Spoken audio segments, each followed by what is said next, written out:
Oke, jumpa lagi dengan Padit Dadakan bersama gue Wisnu dan kali ini mau ngulas pertandingan yang berlangsung tadi malam antara Newcastle United melawan Arsenal di St. James Park. Oke, sebelum mulai kita bahas dulu starting lineup dari kedua tim ya. Di Newcastle penjaga gawang ada Nick Pope dan bek kiri Dan Burn. Di bek kanan ada Kieran Trippier, duet bek tengah ada Jamal Lascelles dan Fabian Schär. Lalu trio gelandang ada Shane Longstaff, Bruno Guimaraes dan Joelinton.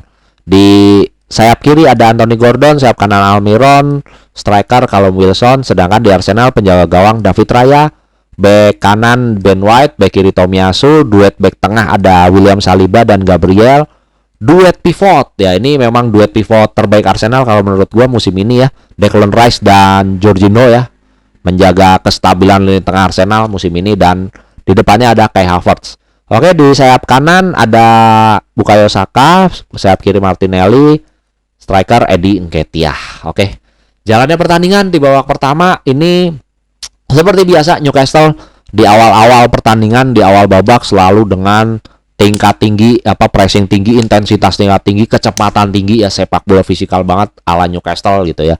Kengototan Newcastle, dan di sini ya lumayan membuat Arsenal kerepotan ya, dan jeleknya untuk Arsenal, tapi nggak jelek sih bagi kita sebagai penikmat sepak bola gitu ya. Ya berharap Arsenal kepancing aja gitu. Jadi Arsenal di sini kepancing, kalau menurut gua kepancing untuk ngeladenin sepak bola fisikal dan bermain cepat. Temponya jadi amburadul. Di sini Arsenal menurut gua babak pertama temponya kacau balau kalau menurut gua. Jadi jelek banget Arsenal. Bukan jelek banget sih, amburadul aja. Dan untungnya back Arsenal bermain bagus. Empat-empatnya bermain bagus, dan Declan Rice dan Jorginho juga lumayan bagus ya bermain untuk urusan bertahan. Jadi Anthony Gordon terus ya semua pemain Newcastle nggak bisa nyiptain peluang matang lah, intinya seperti itu ya, intinya gagal lah dia back Arsenal dan gelandang bertahan. Pokoknya lini pertahanan Arsenal berhasil menghalau serangan-serangan dari Newcastle dengan baik di babak pertama ini. Itu nilai positif dari Arsenal di babak pertama, tapi negatifnya yaitu serangannya jadi gara-gara kepancing mungkin ya sama Newcastle, jadi terkesan gerasak gerusuk dan passingnya asal-asalan, jadi bolanya sering hilang gitu. Terus catatan penting di pertandingan babak pertama ini ya cenderung banyak emosional ya, jadi banyak kontak fisik, banyak banget pelanggaran, banyak kartu juga.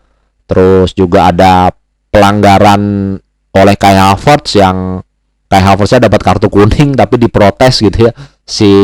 Pemain Newcastle malah dapat 3 kartu kuning. Nah, tapi di sini sebenarnya yang rugi Arsenal sih.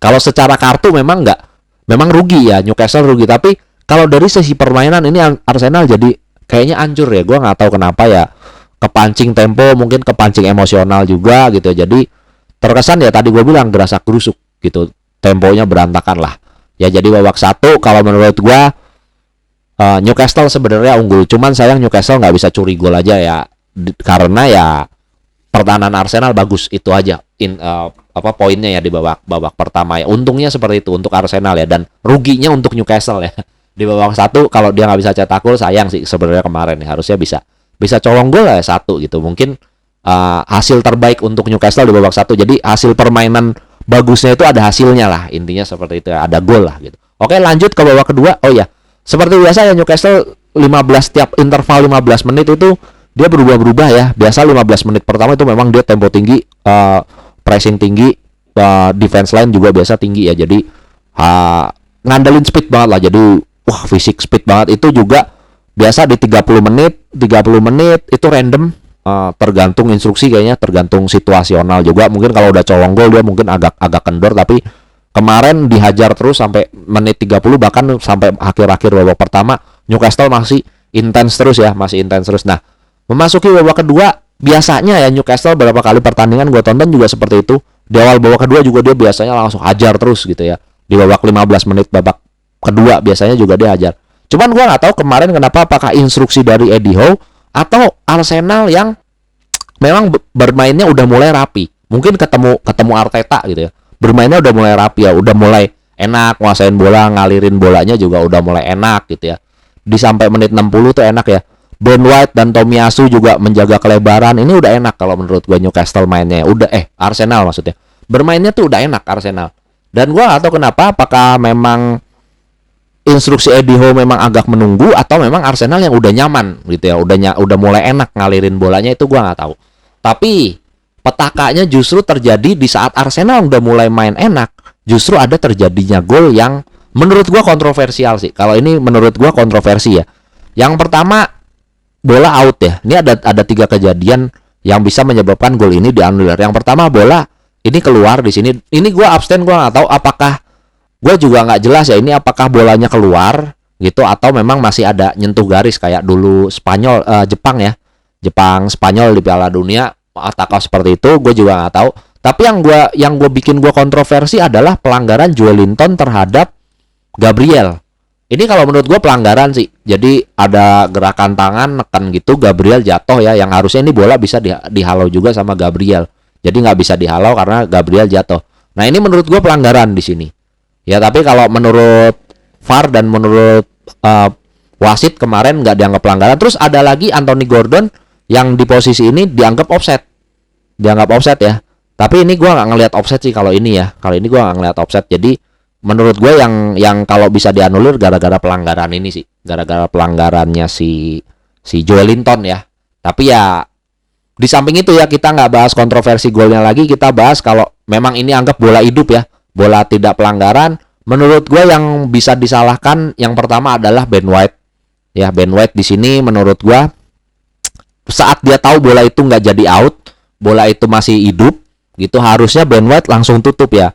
Di sini Jorginho udah teriak-teriak ya, udah suruh cover, tapi Ben White malah lebih nunggu di sini ya, ngiranya bakal ditusuk ke dalam gitu. Ternyata nggak, di crossing, dan inilah petakanya ya David Raya di sini antisipasinya jelek ya, nggak bisa menjangkau bola itu ya, jadi bolanya seperti tadi jatuh di Joelinton ya, jatuh di Joelinton. Terus ya gara-gara pelanggaran juga jadi bola itu untuk Newcastle gitu. Jadi kalau gol ini anggap tidak kontroversi ya, anggap tidak kontroversi, itu salahnya menurut gua andil terbesar sih David Raya. David Raya karena salah antisipasi crossing ya, antisipasi crossingnya salah, dan Ben White juga ada andil sedikit lah, dia nggak langsung pressing gitu. Jadi crossingnya nyaman banget. Ya itu aja sih. Ya, nah setelah itu ya jujur kalau kita sebagai ini ya ini sudah sesuai prediksi gua sih, seperti kemarin ya, begitu Arsenal kebobolan atau Newcastle colong gol dulu, pertandingan bisa selesai sih ya. Tapi kalau dari segi performa gitu, dari segi hiburannya gitu ya, kita nonton bola gitu jadi agak kurang karena Newcastle seperti kita ketahui udah mainnya bertahan lah, main nunggu lah. Jadi dari menit 60 sampai selesai menurut gua malah jadi boring, pertandingannya jadi boring gitu ya. Jadi membosankan. Justru malah enakan skor 0-0 gitu. Jadi Newcastle masih sering nyerang gitu. Jadi udah selesai lah kalau gue bilang ya, setelah terjadinya gol itu juga udah selesai. Dan ini kalau menurut gue tetap ya, pertahanan Arsenal menurut gue masih tetap oke, di samping kesalahan tadi ya, kesalahan dari menurut gue lebih cenderung ke kiper. Nah, yang perlu jadi catatan ya di sini, yang menyebabkan Arsenal mungkin gagal menang adalah menurut gue Kai Havertz. Ini Kai Havertz bermain jelek banget ya. Ya satu sisi Arsenal kehilangan Odegaard ya, satu sisi ya tempo jadi berantakan di babak pertama. Mungkin kalau ada Odegaard mungkin bisa bermain lebih rapi Arsenal ya, dengan passing Odegaard, kapan harus umpan pendek, kapan harus umpan panjang gitu, umpan lambung. Odegaard tuh nyetel banget sebenarnya sama Arsenal perlu banget Odegaard itu, dan Kai Havertz nggak bisa menjalankan peran itu gitu. Decisionnya sering salah. Terus dia juga dalam pressing juga sering salah ya, posisi sering salah, jadi terlihat sering melakukan pelanggaran dia jadinya ya. Jadi kesannya jadi ngaco aja gitu sih kayak Havertz ya. Cuman kalau menurut catatan gue yang dia ciptakan cuman peluang satu ya, pada saat umpan kepada Nketiah di menit 40-an kalau gue nggak salah.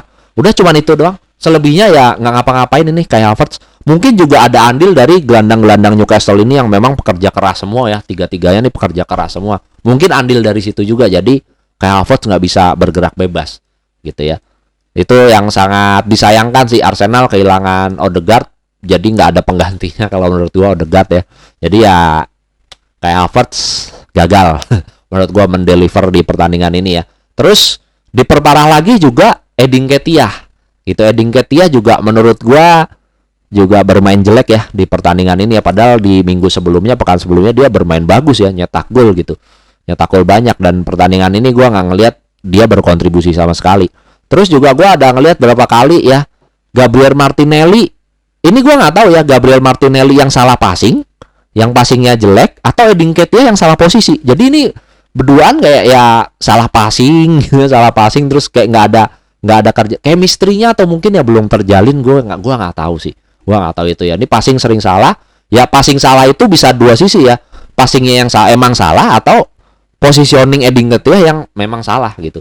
Ya jadi kalau di lini depan menurut gue Edin Ketia nggak ini yang ngelawan tim besar begini nggak perform gitu ya. Kalau ngelawan tim kecil yang pertahanan nggak terlalu bagus mungkin dia bisa perform. Kalau ngelawan Newcastle gini yang pertahanannya bagus nggak bisa perform ya, nggak tahu juga. Terus ya Kai Havertz ini lini depan ini faktornya dua ini sih kalau menurut gua. Dua ini nggak nyetel ya, nggak jalan ya. Plus ya kalau Bukayo Saka dan Gabriel Martinelli sebenarnya menurut gua tampil seperti biasa aja. Seperti biasanya ya, tidak jelek tapi seperti biasanya ya. Cuman ya tidak nggak ada terjadi gol ya, apa mau dikata ya.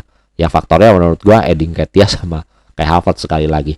Oke, kalau dari segi penampilan pemain menurut gua ya Anthony Gordon selain pencetak gol menurut gua dia juga banyak mengancam juga, walaupun ya Ben White dan kuartet lini pertahanan Arsenal ini bagus ya. Duo pivot ini bermain bagus. Declan Rice dan Jorginho ini menurut gua bagus banget ngejaga kestabilan lini tengah Arsenal, bagus banget menurut gua. Ya David Raya salah aja ya, salah antisipasi cetak gol. Dan Newcastle juga backnya juga bagus ya. Backnya juga bermain bagus. Sebenarnya Edin Ketia juga Bukayo Saka juga nggak banyak dapat banyak dapat ruang. Martinelli pun sama nggak banyak dapat ruang ya. Jadi Newcastle bertahannya juga harus diacungin jempol. Seperti biasa lah, Newcastle memang pertahanannya selalu bagus, selalu rapi gitu ya kalau mereka nggak blunder. Cuman jarang lah Newcastle pertahanan memang harus diakui ya salah satu tim yang menurut gua pertahanannya bagus ya, karena kontribusi lini tengahnya juga gitu. Selain backnya ya kontribusi lini tengahnya ini hardworking semua nih lini tengahnya ya. Jadi memang susah ngebobol gawang Newcastle tuh, susah, nggak bisa asal-asalan lah bobol gawang Newcastle gitu, nggak bisa sembarangan dibobol gawang Newcastle. Makanya sesuai prediksi gua kalau Newcastle bisa colong gol duluan ya ini hasilnya seperti itu ya. Arsenal akan kesulitan ngebongkar pertahanan Newcastle. Ya udah, paling gitu aja di samping kontroversi terjadinya gol ya. Selain kontroversi terjadinya gol ya Newcastle memang berhasil mencoreng lah, menorehkan kekalahan pertama di liga musim ini kepada Arsenal ya. Ya udah, paling videonya sampai di sini. Thank you yang udah nonton. See you in the next video. Bye bye.